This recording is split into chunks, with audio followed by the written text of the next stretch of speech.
तो हम general physics के क्वेश्चन से स्टार्ट करें। ठीक है, क्योंकि जनरल फिजिक्स आप सबने ही पढ़ा होता है, फर्स्ट टॉपिक होता है और उसमें सारी चीज़ें आपको पहले से पता होती हैं, क्योंकि बहुत पुराना टॉपिक होता है, ऑलरेडी करते हुए आ रहे होते हैं इन चीज़ों को। तो यहाँ पर ये कि हमारे पास जो टॉपिकल है, इसमें 2023 तक के क्वेश्चंस इंक्लूड है। 24 का जो पेपर होगा वो हम इंडिविजुअली कंप्लीट कर लेंगे। पहले हम 23 और उससे बैकवर्ड क्वेश्चंस देखते हैं कि हम मैक्सिमम कहाँ तक इन्हें सॉल्व कर सकते हैं, फिर 24 की तरफ आएंगे। ठीक है, जो ऑलरेडी सॉल्व है वो आपको file as it is group के ड्राइव लिंक में मिल जाएगी, तो उन्हें आप बाद में भी गो थ्रू कर सकते हो इजीली। जैसे कि ये सारी क्वेश्चंस की फाइल सेव है ऑलरेडी, और जो नहीं है क्वेश्चंस उन्हें हम डिस्कस करेंगे ताकि ये आपके पास पास पेपर्स की भी प्रैक्टिस कंप्लीट हो जाए। ठीक है, तो पहले इसी क्वेश्चन से स्टार्ट करते हैं ताकि हम लेटेस्ट क्वेश्चंस को पहले करें, उसके बाद फिर पुराने पेपर्स पे जाएंगे। तो क्वेश्चन नंबर 2 है, और आप ट्राई करना कि आप साथ साथ आंसर्स जो भी हो सके चैट में आप मेंशन कर रहे हो।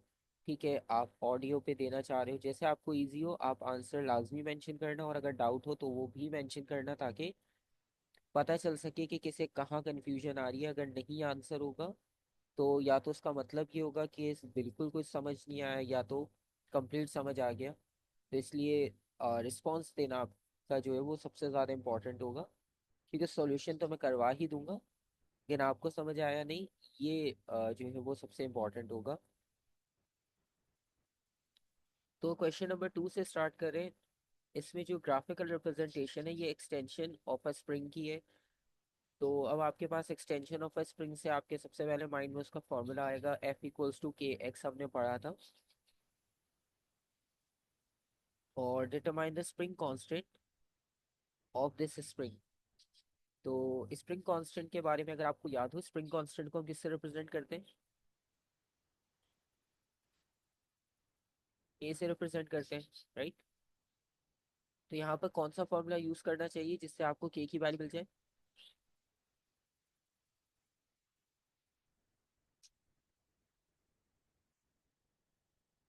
F equals to K X, और K is equals two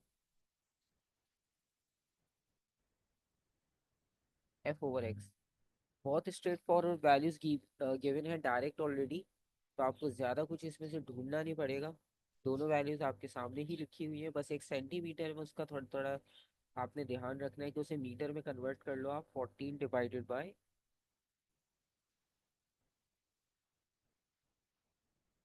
centimetre को मीटर में कन्वर्ट कर लेते हैं, तो आंसर हो जाएगा 350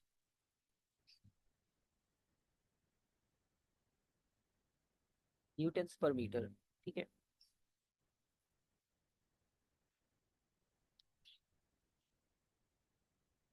उसके बाद सेकंड पार्ट है, on figure 2.1 mark the limit of proportionality and label the point L.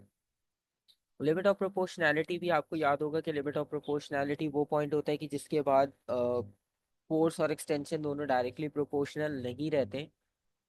तो वो पॉइंट आप मार्क कर सकते हो इजीली जब कर्व स्टार्ट हो रहा है उससे पहले। तो ये लिमिट ऑफ प्रोपोर्शनैलिटी हो जाएगा। ठीक है, तो इसका 1 मार्क हो जाएगा, सिंपल। उसके बाद 2.2 shows a car traveling at a constant speed around a corner A on a road. On figure 2.2, mark with an arrow the direction of the resultant force acting on the car as it travels around corner A। तो यहाँ पर आपने resultant force की direction को mark करना है। ये जो कार मूव कर रही है लेफ्ट साइड पर, और ये टर्न एक कर्व पाथ पे मूव कर रही है बेसिकली। तो यहाँ पर जब ये टर्न होगा तो इस टर्न के अकॉर्डिंगली आपको क्या लगता है कि रिजल्टेंट फोर्स जो होगी वो किस डायरेक्शन में होगी?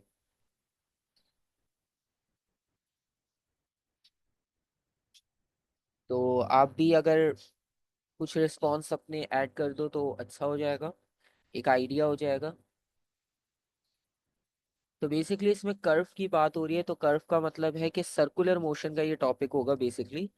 तो सर्कुलर मोशन में अगर आपको याद हो कि हम किस डायरेक्शन में जो है वो रिजल्टेंट फोर्स को मार्क करते हैं। आपने एक स्ट्रिंग लिया, उसके साथ स्टोन को कनेक्ट किया, आप उसे सर्कुलर मूव करवा रहे हो। तो उसमें ये होता है कि जो सेंटर की तरफ फोर्स होती है वो रिजल्टेंट फोर्स होती है, उसे हम सेंट्रीपिटल फोर्स भी कहते हैं। तो यहाँ पर भी हमेशा कर्व पाथ हो, सर्कुलर पाथ हो, आपके सिलेबस में एक ही आइडिया है कि जो फोर्स की डायरेक्शन होगी वो always towards the centre of the circle होगी। हमने इसके एमसीक्यूज में भी प्रैक्टिस की थी, काफ़ी सारे क्वेश्चंस आपको सर्कल वाले इस तरह से ही मिले थे। अगर नहीं भी याद तो अभी आप उसको याद कर लेना कि कभी भी कर्व या सर्कुलर पाथ में अगर डायरेक्शन की बात की जाए तो वो towards the centre of the circle होगा।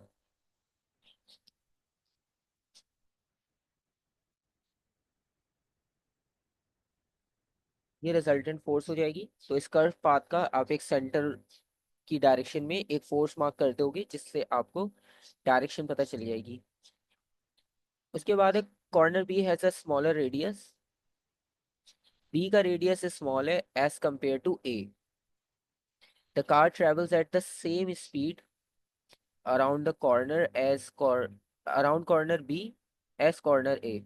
तो जैसी स्पीड ए पे थी वैसी स्पीड बी पर है, और आप देख सकते हो कि बी का जो कॉर्नर है, रेडियस है, वो छोटा है। ठीक है। अगर आप इस स्पेसिफिक रीजन को ऑब्जर्व करो, इस रीजन के साथ, ठीक है, तो ये रीजन छोटा है, बी वाला रीजन, तो इसलिए इसका रेडियस छोटा है। अब वो कह रहे हैं कि जो रिजल्टेंट फोर्स में चेंज आएगा इस स्मॉलर रेडियस की वजह से, वो चेंज कैसा होगा। ठीक है। अच्छा, बेसिकली सर्कुलर मोशन में आपको याद होगा कि हमारे पास जो है वो हम फॉर्मूला कोई यूज नहीं करते थे कैलकुलेशन के लिए, क्योंकि आपके पास फॉर्मूला, उन्होंने मना किया था कि आप फॉर्मूला कभी भी यूज नहीं करोगे फॉर कैलकुलेशन। लेकिन उसके अलावा अगर आप बात करते हो उसके फॉर्मूला की, तो उसका फॉर्मूला जो है वो सिर्फ आप रेफरेंस के तौर पे यूज कर सकते हो। ठीक है, मतलब उससे आपको फैक्टर्स डिस्कस करना आसान हो जाएंगे। तो कैलकुलेशन के लिए हम यूज नहीं करेंगे, आप उसको सिर्फ रेफरेंस के तौर पे यूज कर सकते हो। जैसे वो फॉर्मूला ये है, सिलेबस में भी क्लियरली लिखा हुआ है कि कैलकुलेशन के लिए नहीं। Centripetal force is equals to mv² / r। तो इसका मतलब ये हुआ कि अगर आपके पास r की वैल्यू यहाँ पर कम होती है तो f की वैल्यू यहाँ पर ज्यादा होगी। ठीक है। तो इस फैक्टर के अकॉर्डिंगली अगर आपके पास रेडियस कम हो रहा है तो रेडियस कम होने का मतलब है कि सेंट्रीपिटल फोर्स बढ़ जानी चाहिए। ठीक है। तो यहाँ पर आप सिंपल लिखोगे रिजल्टेंट फोर्स इंक्रीजेस।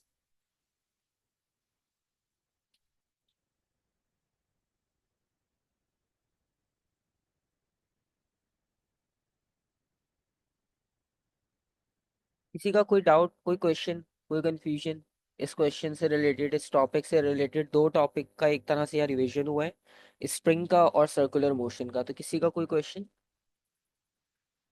ठीक है, एक बार नहीं समझ आया, दो बार समझ नहीं आया, आप पूछ सकते हो, कोई मसला नहीं है, अभी टाइम है, आपने बस इन्हीं चीज को कवर अप करना है जो चीजें अब आपसे रह गई हैं। ठीक है। तो यहाँ तक किसी का कोई क्वेश्चन नहीं है, तो इसका मतलब है क्लियर है ये और टॉपिक। ठीक है, तो हम आगे चलते हैं। हाँ, जब डाउट हो तो आप रोक सकते हो बीच में, क्वेश्चन अपना पूछ के क्लियर करके फिर हम आगे चलेंगे। अगर नहीं है तो ठीक है, आप आंसर नहीं कर रहे, कोई इशू नहीं है। लेकिन जहाँ डाउट हो लाजमी पूछ लेना, आप वेट नहीं करना कि बाद में अलग से पूछ लेंगे। जो चीज़ अभी डाउट आते जा रहे हैं उनको आप क्लियर करते जाओ या अपने बार नोट करते जाओ साथ साथ, ताकि आप बाद में भी अगर पूछना चाह रहे हो तो आपको पता हो कि आपने क्या क्या पूछना था।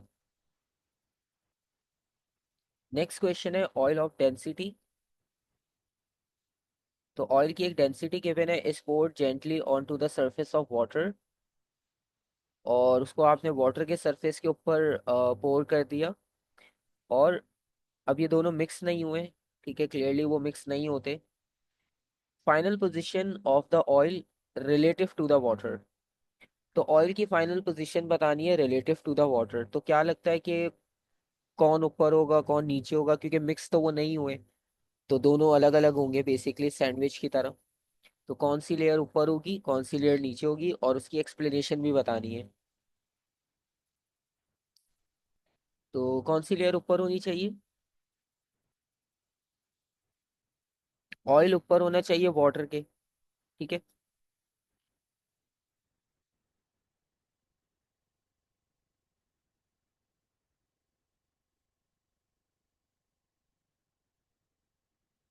ठीक है, और फ्लोट करने का रीजन क्या है? क्योंकि ऑयल जो है वो लेस डेंस है, वाटर ज्यादा डेंस है।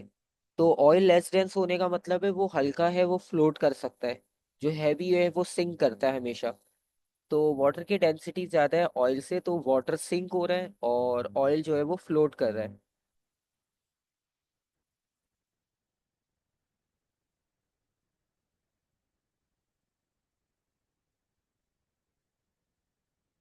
Density of oil is less than water. ठीक है, 1 मार्क के लिए सिंपल सा रीजन। और मेरे ख्याल से इसमें कोई मुश्किल भी नहीं है समझने में, बहुत आसान सी वैल्यूज उन्होंने दी हैं आपको। उसके साथ बी पार्ट में वो कह रहे हैं an irregularly shaped solid object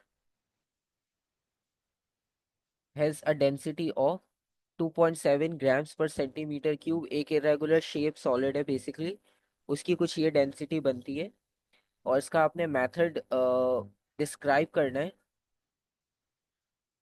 to measure the volume of the irregular shape solid object. ये बहुत रिपीटेड कॉन्सेप्ट है पास पेपर्स का। तो जो रिपीटेड है हम उसे स्टार कर देंगे ताकि आप बाद में भी देखो तो आपको याद रहे कि ये थोड़ा सा रिपीटेड आइडिया कॉन्सेप्ट है पास पेपर का।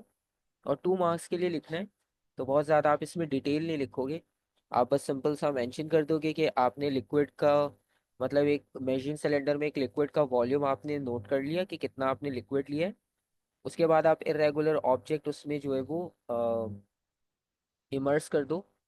फिर जितना वॉल्यूम उसमें राइज करता है उनका डिफरेंस आप फाइंड आउट करके, और ये इजीली फाइंड आउट कर सकते हो कि यहाँ पर जो ऑब्जेक्ट है उसका खुद का वॉल्यूम कितना होगा। ठीक है, ये हमने नोट्स में भी लिखा हुआ है डिटेल मेथड। और यहाँ पर भी सेम वो उसी की बात करें, तो इसमें भी आपको कोई कंफ्यूजन ऐसी होनी नहीं चाहिए। फिर भी अगर डाउट हो आप पूछ सकते हो। ठीक है, तो अभी फिलहाल 2 मार्क्स के लिए हम इसे इस तरह से लिखेंगे।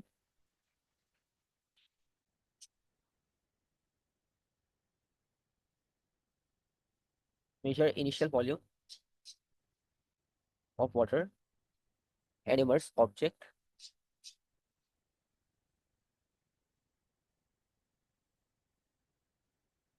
Immerse an object in it.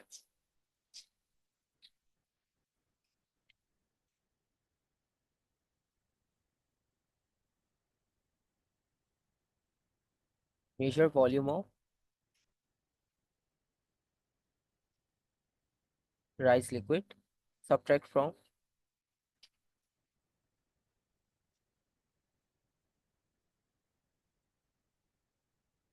तो subtract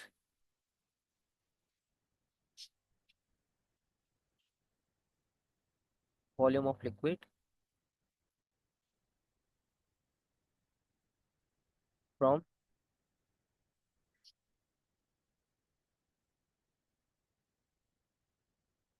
volume of water and object. ठीक है, तो जब हम सब्ट्रैक्ट कर देंगे तो वाटर वाटर कैंसिल आउट हो जाएगा और जो फाइनल बचेगा वो सिर्फ सॉलिड ऑब्जेक्ट बच जाएगा।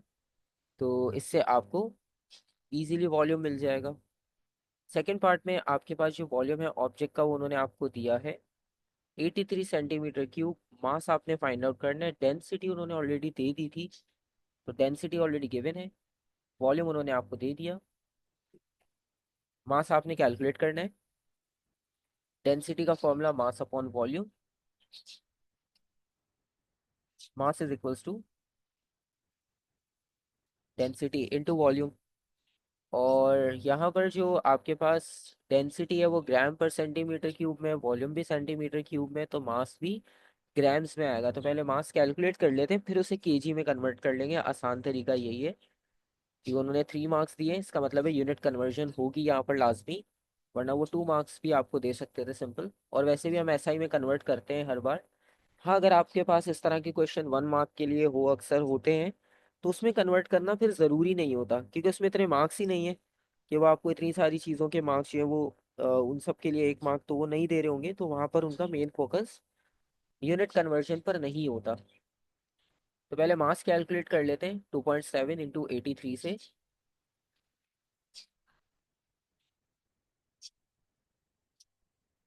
तो 2.7 इंटू 83, 224। तो ये आ रहा है 224, और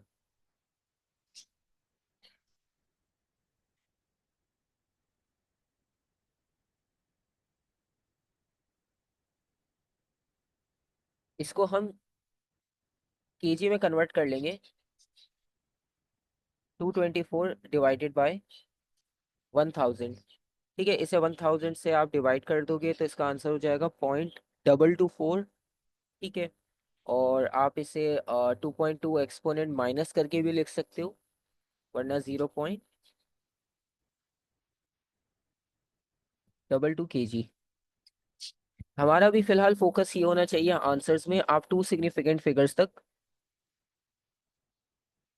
आंसर को लिखो, क्योंकि मार्किंग स्कीम में भी टू सिग्निफिकेंट फिगर्स को फोकस किया जाता है। तो आपने भी टू सिग्निफिकेंट फिगर्स में आंसर को फोकस में रखना है।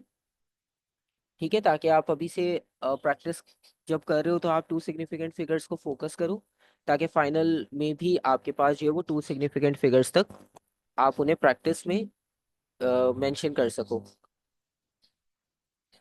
तो एक डेंसिटी का टॉपिक भी यहाँ पर ऐड हो गया। इजी क्वेश्चन था, रिवीजन आपके पास इसी तरह से होगा, या आसान मेथड होता है रिवीजन के लिए। हाँ, बहुत कॉम्प्लिकेटेड अगर क्वेश्चन आपको लग रहा है कि वो नहीं हो पा रहा, तो फिर आप पहले अलग से टॉपिक को देख कर फिर उस क्वेश्चन पर वापस आ जाओ। ठीक है, ये आपके पास 90 डिग्री वाले क्वेश्चंस थे। ठीक है, ऑलरेडी सॉल्व भी है, रिकॉर्डिंग्स भी सारी ग्रुप के डिस्क्रिप्शन में मेंशन है। कोई भी टॉपिक ऐसा हो जो नहीं आपको समझ आया, वहाँ से आप फास्ट फॉरवर्ड 1.5 या 2x पर उस वीडियो को एक बार देख सकते हो रिकॉल करने के लिए। ये पढ़ा हुआ आपने सब है, सिर्फ कुछ चीज़ें याद नहीं आ रही होती कि एग्जैक्टली ये कैसे थी।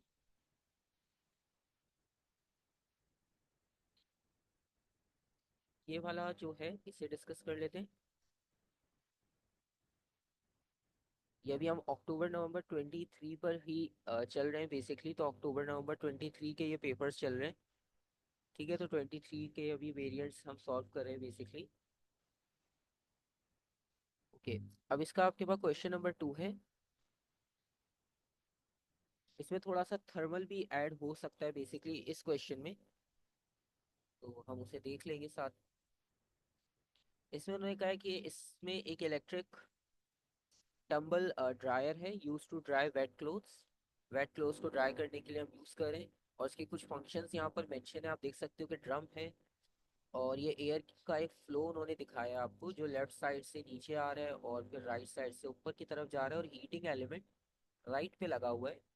तो कोल एयर जो ऊपर की तरफ जा रही थी, मतलब इस राइट पे आ रही थी, तो हीटिंग की वजह से ऊपर जाएगी, और वो ड्रम के अंदर हॉट एयर ब्लो करके उसे ड्राई का प्रोसेस किया जाएगा।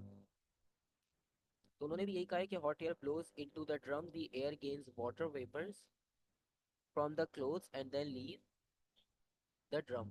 तो वाटर में से जो, सॉरी, क्लोथ्स में, क्योंकि वो वेट है तो उसमें से जो लिक्विड ड्रॉपलेट्स होंगे वो हॉट एयर उन्हें साथ लेते हुए दूसरे एंड से निकल जाएगी बाहर की तरफ ड्रम से। तो इस तरह से वो क्लोथ्स जो है वो ड्राई होना शुरू हो जाएंगे, और the moisture enters the condenser. और वो जो मॉइस्चर है वो कंडेंसर में जाएगी, cool air leaves the condenser, so passes through the heating element and enters the drum again. तो ये प्रोसेस इस तरह से कंटिन्यूसली चलता रहेगा। अब वो कह रहे हैं state the process by which hot air removes water from the wet clothes. ठीक है, अब ये थर्मल से रिलेटेड पार्ट है। थर्मल में आपको याद होगा कि यहाँ पर हम बेसिकली बॉइलिंग तो नहीं कर रहे हैं। तो बॉइलिंग के अलावा एक और ऐसा प्रोसेस होता है जो पार्टिकल्स को एटमॉस्फेयर में लेकर जा सकता है। ठीक है, और वो प्रोसेस होता है एवोप्रेशन का। तो ये प्रोसेस बेसिकली एवोप्रेशन का है।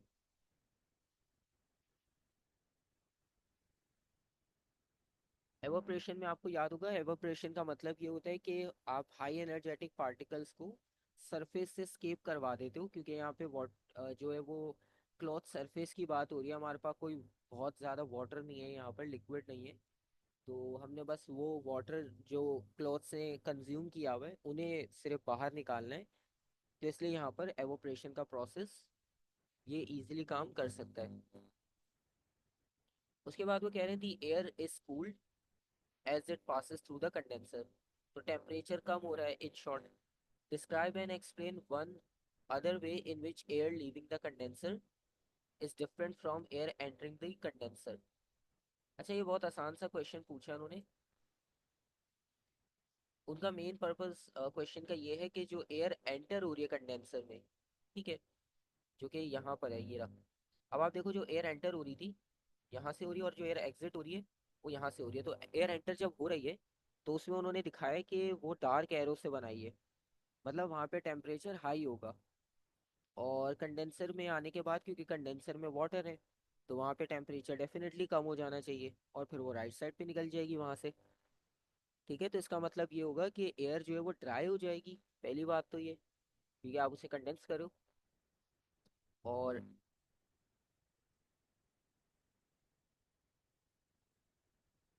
दोनों में डिफरेंस ये होगा कि एक बार का एयर आपको जो है वो लिक्विड वेपर्स लेते हुए जा रही है, और फिर वो एयर ड्राई हो जाएगी।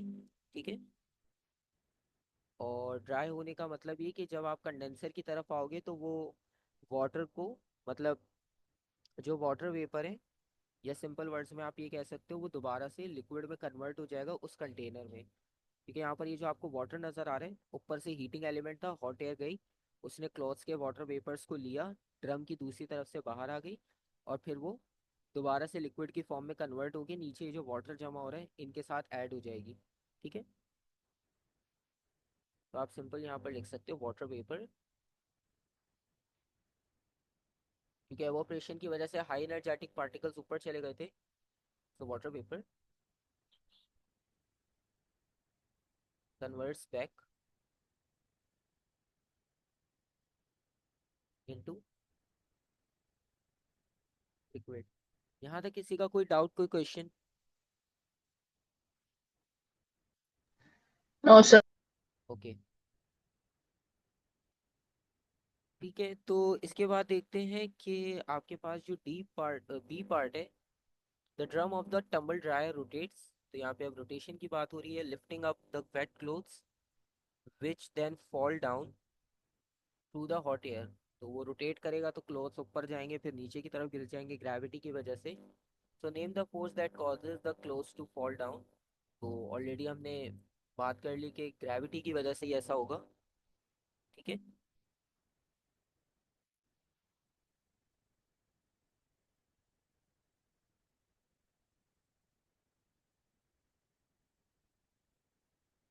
Gravitational force. और सेकंड पार्ट ये है कि when the drum rotates too fast the cloth remains in contact with the wall of the drum. तो जब रोटेशन फास्ट होती है, जैसे नॉर्मल वॉशिंग मशीन में भी होता है कि वो वॉल के साथ क्लोथ स्टिक रहते हैं। So state the direction of the resultant force on the cloth during the circular motion. अभी एक क्वेश्चन पहले भी किया था सर्कुलर मोशन का। ठीक है, यहाँ पर भी सर्कुलर मोशन की बात हो रही है, तो हमेशा इसमें परपेंडिकुलर होगी, always perpendicular to the circular motion या towards the centre of the circle. ठीक है,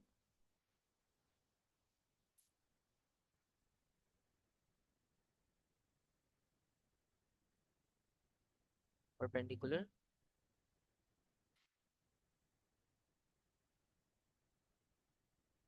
टू द मोशन भी लिखा जा सकता है। ठीक है, क्योंकि हम वहां से सेंटर की तरफ एक स्ट्रेट लाइन बनाते हैं तो वो परपेंडिकुलर हो जाती है, और टुवर्ड्स द सेंटर भी आप उसके बारे में लिख सकते हो। और सी पार्ट में suggest by using a cloth line to dry cloth in open air is better for the environment than electric tumble dryer. तो सिंपल आप क्या करते हो कि अगर आप उसे वायर पे हैंग कर दो ओपन एरिया में, तो उससे भी क्लॉथ जो है वो ड्राई हो जाते हैं। तो उसमें वो इन्वायरमेंट के लिए बेटर कैसे होगा as compare to using electric tumble dryer.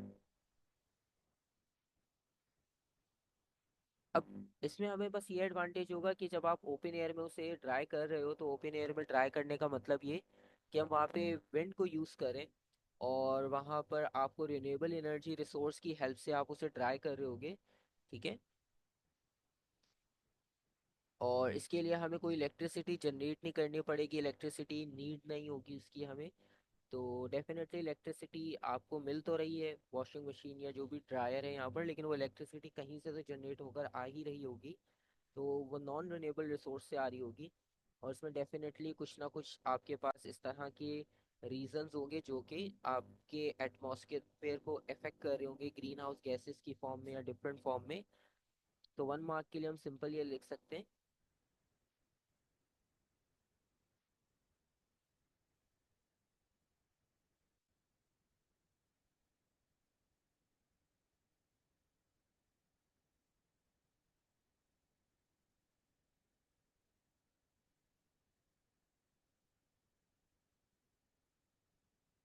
Renewable energy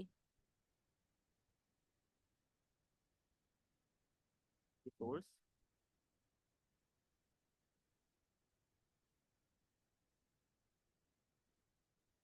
दूसरी बात, आप इसमें ये भी कह सकते थे कि ग्रीन हाउस गैसेस इफेक्ट नहीं होगा इसमें, क्योंकि यहाँ पर आप कोई फॉसिल फ्यूल वगैरह बर्न नहीं कर रहे। तो ये आपके पास पॉसिबिलिटी हो सकती है। ठीक है। तो ये एक और क्वेश्चन हो गया। इसके बाद नेक्स्ट देखते हैं।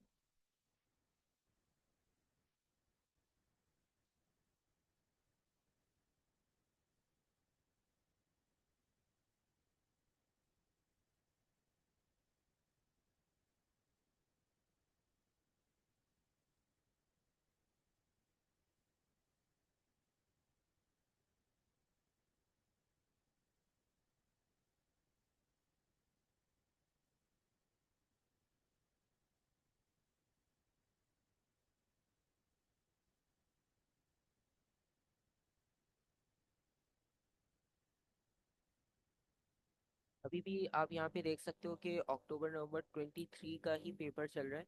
ठीक है। और इसमें अब सेकंड वेरिएंट पर आए हैं हम। और इसका जो क्वेश्चन है ये भी हम स्टार्टिंग पार्ट इसका कर चुके थे, तो उसका रिमेनिंग पार्ट भी आप ट्राई करके देखना, हो जाएगा इजीली, मुश्किल नहीं है।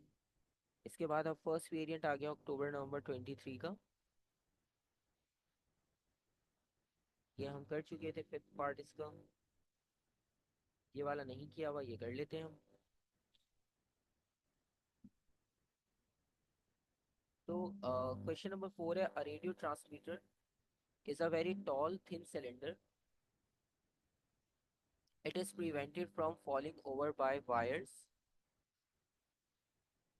आप डायग्राम में जैसे देख सकते हो कि इसे वायर की हेल्प से जो है वो आपने होल्ड करके रखा है, which have one end fixed to the transmitter and the other end fixed in the ground. The ends of the wires in the ground are long distance from the transmitter.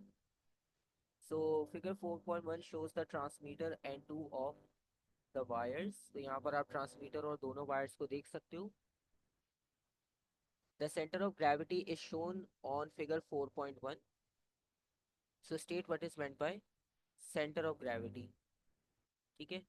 तो centre of gravity को आपने basically define करना है।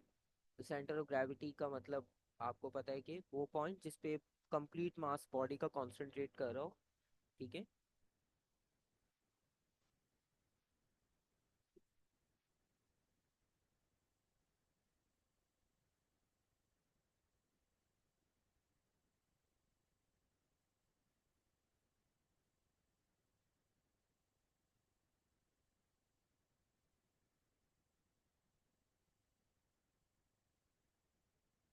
Second part, explain why the radio transmitter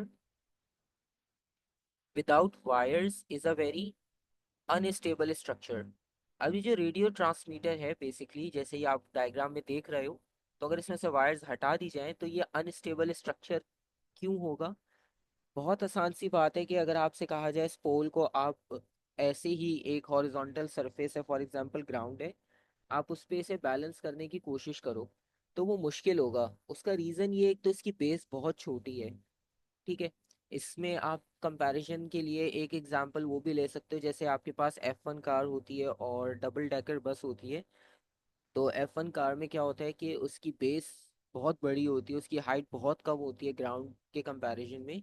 लेकिन double decker bus में base तो अपनी जगह होती है उसकी, लेकिन उसकी हाइट बहुत ज़्यादा होती है। तो वो थोड़ा सा भी टिल्ट अगर करती है तो उसमें आपको बहुत स्लोली टर्न करना पड़ता है उसे, क्योंकि उसमें अनस्टेबिलिटी ज़्यादा होती है। लेकिन F1 कार आपको पता है वो बहुत फास्ट स्पीड में शार्प टर्न लेती है इजीली, क्योंकि इसकी बेस बड़ी रखी जाती है, उसका सेंटर ऑफ ग्रेविटी बहुत लो होता है, ग्राउंड के क्लोज होता है, इसलिए वो अनस्टेबल इतने आराम से नहीं हो पाती। ठीक है। तो ये दोनों में आपके पास डिफरेंस होते हैं, और इन्हीं डिफरेंस की बेसिस पर आप उन्हें जज कर सकते हो कि कौन सी ज़्यादा स्टेबल है कौन अनस्टेबल है। तो यहाँ पर अनस्टेबिलिटी दो रीजन से हो रही है। सेंटर ऑफ ग्रेविटी बहुत ज़्यादा ऊपर है, सेंटर से भी ऊपर है, और बेस बहुत छोटी है। तो विदाउट वायर इसे बैलेंस करना बहुत मुश्किल काम होगा। ठीक है। तो ये आप इसकी रीजंस में लिख सकते हो।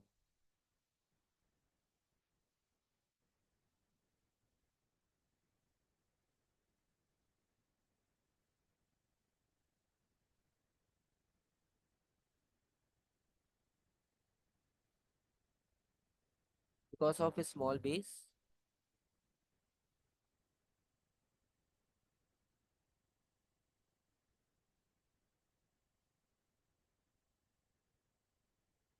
और सेंटर ऑफ ग्रेविटी ज्यादा हाइट पर होने की वजह से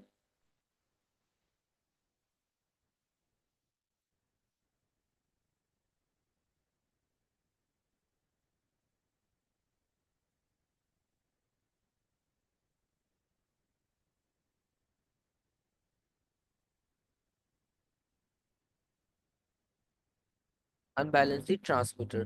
ठीक है, वो उसे ट्रांसमीटर को अनबैलेंस बहुत आराम से कर सकता है।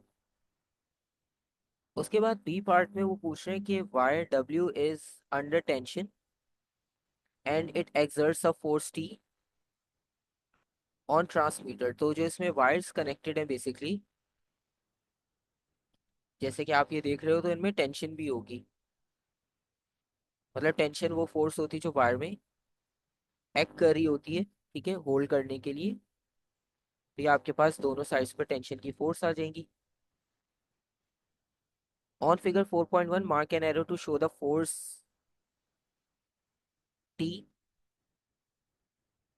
exerted by wire W on the transmitter। तो हमने टेंशन की फोर्स ऑलरेडी मार्क कर दी। ठीक है, कि वो टेंशन की फोर्सेस जो है वो टुवर्ड्स द ग्राउंड होगी, क्योंकि उन्हें होल्ड करके रखना है बेसिकली ट्रांसमीटर को। तो वो ग्राउंड की तरफ होंगी। और second part, the force T produces a moment. तो टेंशन की फोर्स की वजह से मोमेंट भी प्रोड्यूस हो सकता है। मतलब अगर आप एक टाइम के लिए ये कंसीडर करो कि फॉर एग्जांपल अगर इन दोनों में से एक वायर को हम इग्नोर कर दें, जैसे वो है ही नहीं।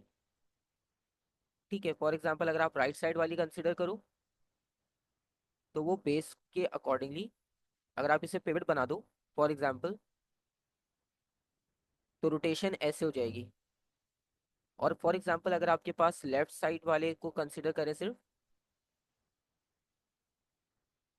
तो उसकी तरफ से एंटी क्लॉकवाइज रोटेशन आ रहा है। ठीक है। तो वो इजीली इसमें टर्निंग इफेक्ट क्रिएट कर सकता है।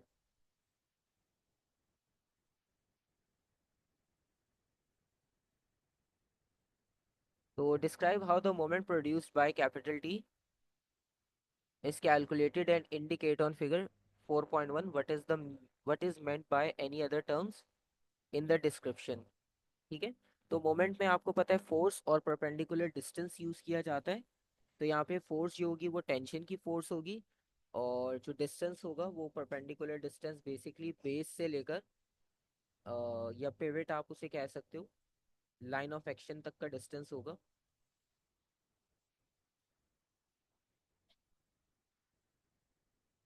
F into D. F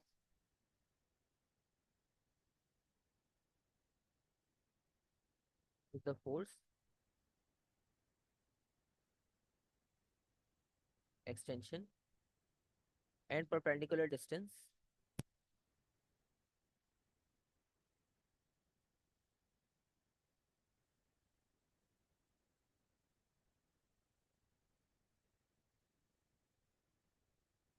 from base, या पिवट का वर्ड भी लिख सकते हो। मैं दोबारा एक्सप्लेन कर देता हूँ।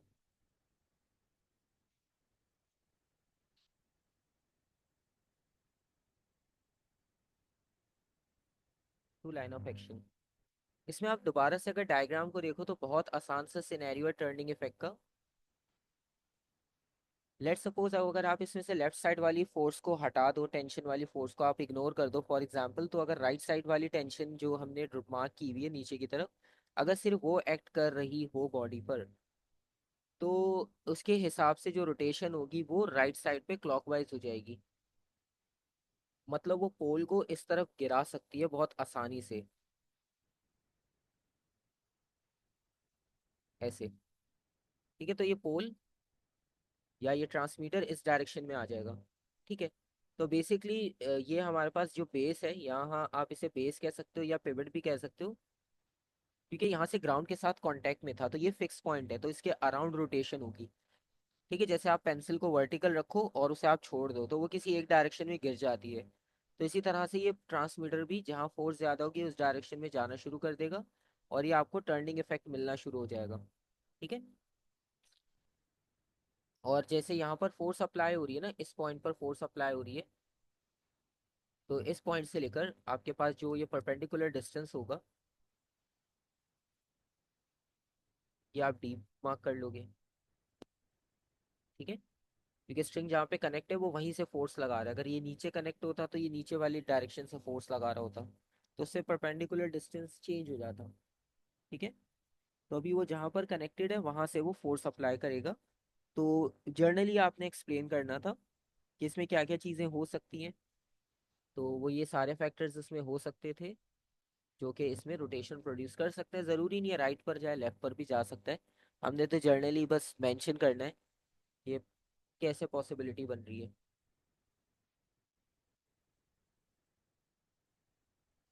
ठीक है, ये आपके पास एक और पार्ट कंप्लीट हो गया।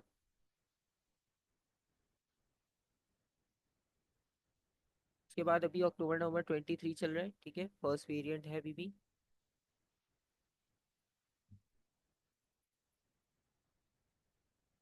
लिक्विड्स के बारे में पूछ रहे हैं, liquids are difficult to compress whereas gas can be compress easily. अब थोड़ा सा इसमें थर्मल वाले टॉपिक का भी पार्ट लिंक हो गया जर्नल में।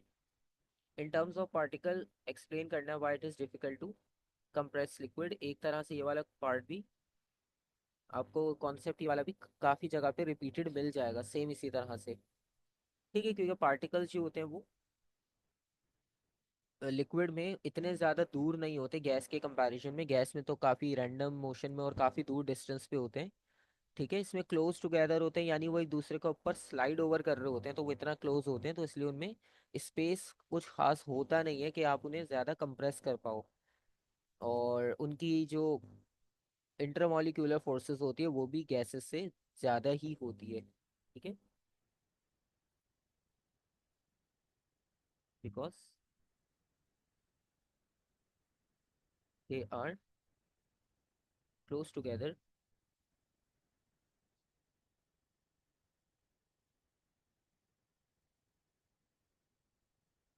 As compare to gases, where as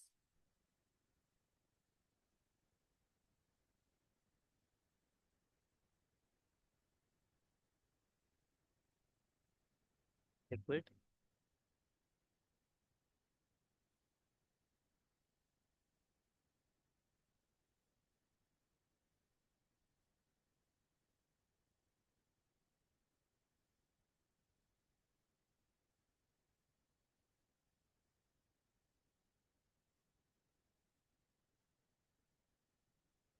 strong intermolecular forces. ठीक है, दो रीजंस हो गए बहुत सिंपल से 2 मार्क्स के लिए। उसके बाद बी पार्ट में एक रेक्टेंगुलर ब्लॉक है, फ्लोटिंग इन वाटर, फ्लोट कर रहा है basically.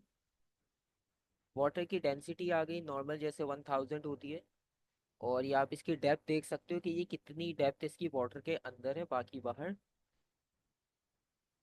The area of the base of the block is 0.014 metre square ये बेस का एरिया है, और वो इतनी डेप्थ पर है below the surface of the water. Pressure due to liquid के लिए आपने बताने कि उसकी वैल्यू अप्रोक्सीमेटली इसके इक्वल होगी, या आपने शो करना है। ठीक है, तो प्रेशर का फॉर्मूला रो जी एच, डेंसिटी की वैल्यू 1000,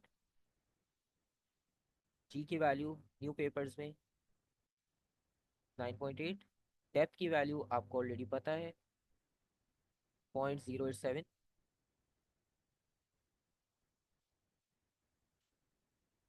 तो फाइनल आंसर हो जाएगा 1000 इंटू 9.8 इंटू 0.087। तो 852.6, राउंड ऑफ 853 भी कर सकते हैं। ठीक है।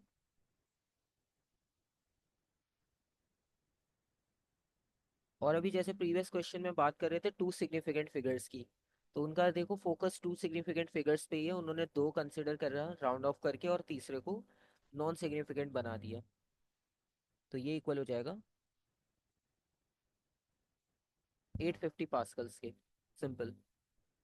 तो अब आपने भी यही ट्राई करना है, सारे आंसर्स टू सिग्निफिकेंट्स में लिखो, ताकि आप मार्किंग स्कीम के साथ एग्जैक्टली आंसर्स भी मैच कर सको। स्टेप्स भी आप कोशिश करना सारे लिखो, क्योंकि अक्सर स्टूडेंट ये करते हैं, वो डायरेक्ट कैलकुलेटर से करके आंसर लिख देते हैं। फिर वो 2 मार्क का और 3 मार्क का आपको एक ही मिलेगा, क्योंकि ना आपने वर्किंग शो की ना फॉर्मूला शो किया, जिसके मार्क्स अलग से मिलने थे आपको। तो नेक्स्ट पार्ट है calculate the force on the base of the block cause by the pressure given in the first part. अब फोर्स के लिए हमारे पास एक ही फॉर्मूला होता है, pressure is equals to force upon area.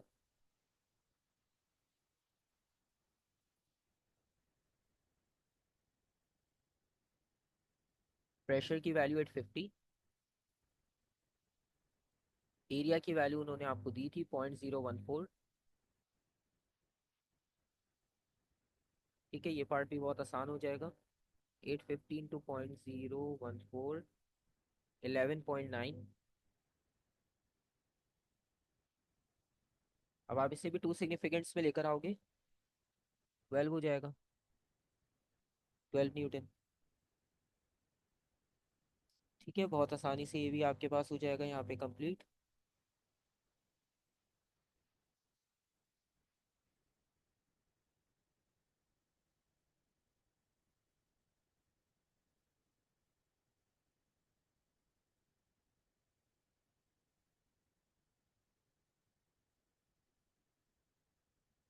और इसका जो थर्ड पार्ट है इस क्वेश्चन का last part, force F is equal to the weight of the block. तो फोर्स वेट के इक्वल है, तो मास ऑफ द ब्लॉक आपने फाइंड आउट करना है। अब मास और वेट का एक ही लिंक होता है, W इक्वल्स टू mg।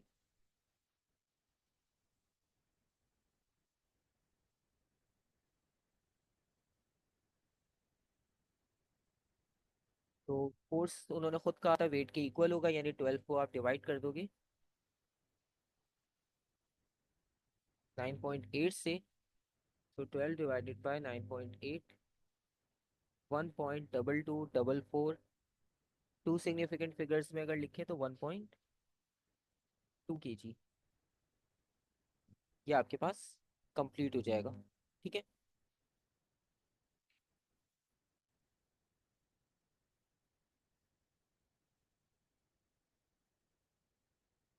तो इस तरह से आपके पास ये अभी हमारे पास जो टॉपिकल फाइल थी, तो यहाँ पर आपने जो लास्ट से क्वेश्चंस थे लेटेस्ट जितने भी, तो जो हम सॉल्व कर चुके थे ऑलरेडी, उन्हें नहीं किया हमने दोबारा। जो बाकी रहते थे उन्हें हमने डिस्कस किए, ताकि एंड में फाइल आपके पास जब कंप्लीट हो तो आपके पास सारे टॉपिकल्स इसमें आपके पास सॉल्व मिले यहाँ पे आपको इजीली।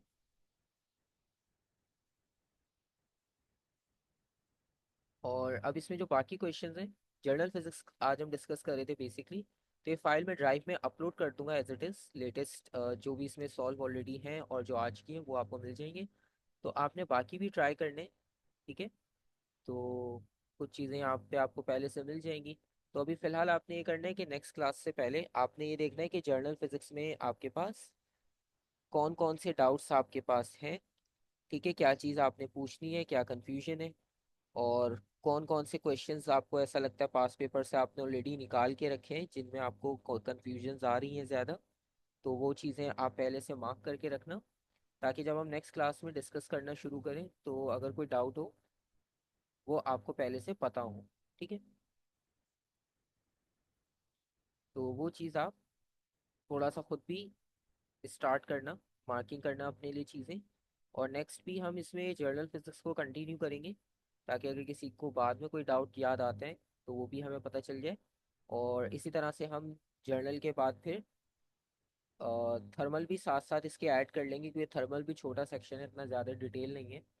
तो इस वीक हम जर्नल थर्मल इन्हें फोकस करेंगे, तो इस वीक में आप इनके डाउट्स थोड़े से मार्क करना शुरू कर दो खुद से भी अपने एंड पर, ताकि वीक के बाद आपको ये आइडिया हो कि कौन कौन सी चीज़ें इसमें से ऐसी हैं कि जो आपको दोबारा से रिवाइज करनी है।